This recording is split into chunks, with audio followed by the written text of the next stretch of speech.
5 states elections results వచ్చేసాయి. ఆ 5 రాష్ట్రాల్లో కొత్త ప్రభుత్వాలు కొలువుదీరడం కూడా అయిపోయింది. కాంగ్రెస్ అధిష్టానం కూడా కాస్త ఫ్రీ అయింది. తెలంగాణ కేబినెట్ రీషఫ్లింగ్ పై టాక్స్ ఊపందుకున్నాయి. వచ్చే నెలలోనే కేబినెట్ ప్రక్షాళన జరుగుతుందన్న ప్రచార నేపథ్యంలో లాబింగ్ ను స్పీడప్ చేశారు ఆశావహులు. ఒకరి తర్వాత మరొకరు హస్తిన బాట పట్టి అధిష్టానం పెద్దల్ని కలుస్తున్నారు. ఇంతకీ కేబినెట్ ప్రక్షాళన జరగడం పక్కాన?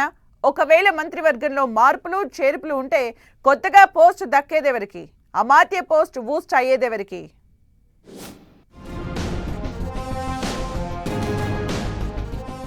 ఒకరి తర్వాత మరొకరు ఢిల్లీకి కాంగ్రెస్ నేతలు. క్యాబినెట్లో బెర్త్ కోసం హస్తినలో లాబియింగ్. 2 మంత్రి పదవులు, డజన్ మంది ఆశావహులు, 2-3కి ఉద్వాసన అంటూ ప్రచారం.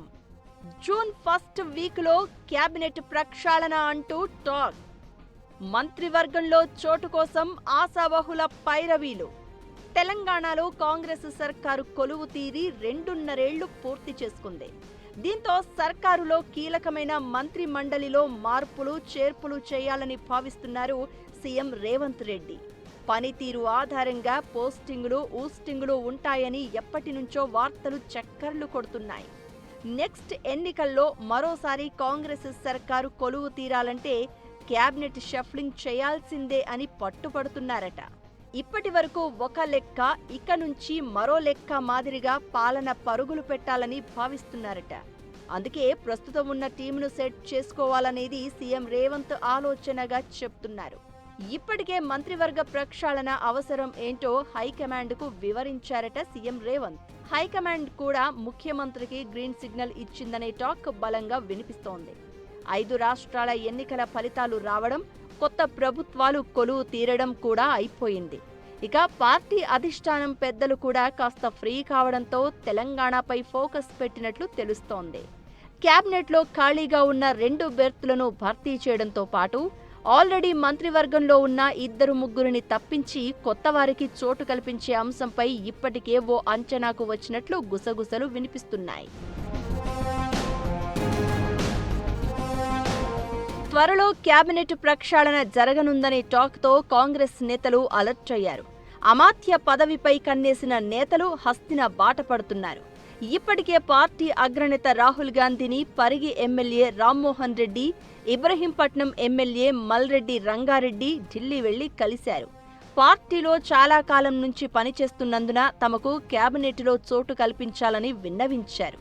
అంతేకాదు ఉమ్మడి రంగారెడ్డి, హైదరాబాద్ జిల్లాల నుంచి మంత్రివర్గంలో ప్రాతినిధ్యం లేదనే విషయాన్ని కూడా హైకమాండ్ దృష్టికి తీసుకెళ్లినట్లు తెలుస్తోంది. జనాభా పరంగా కీలకమైన జిల్లాలు రాష్ట్ర రాజధాని ప్రాంతానికి ప్రాంతం కావడంతో తమను క్యాబినెట్లోకి తీసుకోవాలని కోరుతున్నారు.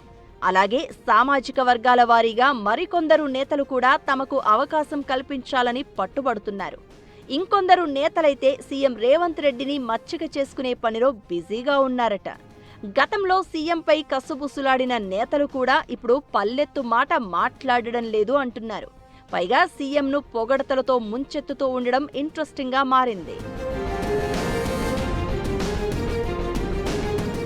సీఎం రేవంత్ రెడ్డి కూడా పనితీరు ఆధారంగా ఇప్పటికే మంత్రివర్గంలో ఉన్న 2-3కి స్వస్తి పలికి కొత్త వారికి అవకాశం కల్పించాలని భావిస్తున్నారు. అలాగే పార్టీ హైకమాండ్ కూడా గతంలో కొందరికి కొన్ని హామీలిచ్చింది. ఈ నేపథ్యంలో వారికి ఛాన్సులు ఇవ్వడంతో పాటు సామాజిక సమీకరణాలను బ్యాలెన్స్ చేయాలని చూస్తున్నారట. ఇదే టీం ఇలాగే కొనసాగితే వచ్చే ఎన్నికల్లో ఇబ్బందులు తప్పవని భావిస్తున్నారట. అందుకే కొత్త టీంతో సరికొత్త దూకుడుతో ముందుకు వెళ్లాలి అనేది రేవంత్ ప్లాన్గా చెప్తున్నారు. అందుకే 2-3 పాతవారిని తొలగించి కొత్త వారికి ఛాన్స్ ఇవ్వాలని చూస్తున్నారట. ప్రక్షాళనలో భాగంగా తొలగించే 3తో పాటు పెండింగ్లో ఉన్న 2 మంత్రి పదవులను కూడా భర్తీ చేయాలని చూస్తున్నారట. ఇలా మొత్తం మీద కొత్తగా 5గురికి ఛాన్స్ రానుండడంతో ఆశావహుల ఆశలు పీక్స్కి చేరాయి. అందుకే హస్తిన బాటపట్టి ఎవరికి వారు పెద్ద ఎత్తున లాబియింగ్ చేస్తున్నారట.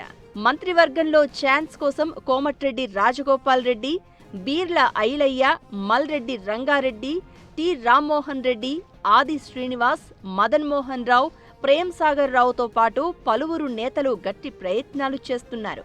దీంతో పాటు సామాజిక సమీకరణాలు, పొలిటికల్ ఈక్వేషన్స్లో భాగంగా ఊహించని మార్పులు ఉంటాయనే టాక్ కూడా వినిపిస్తోంది.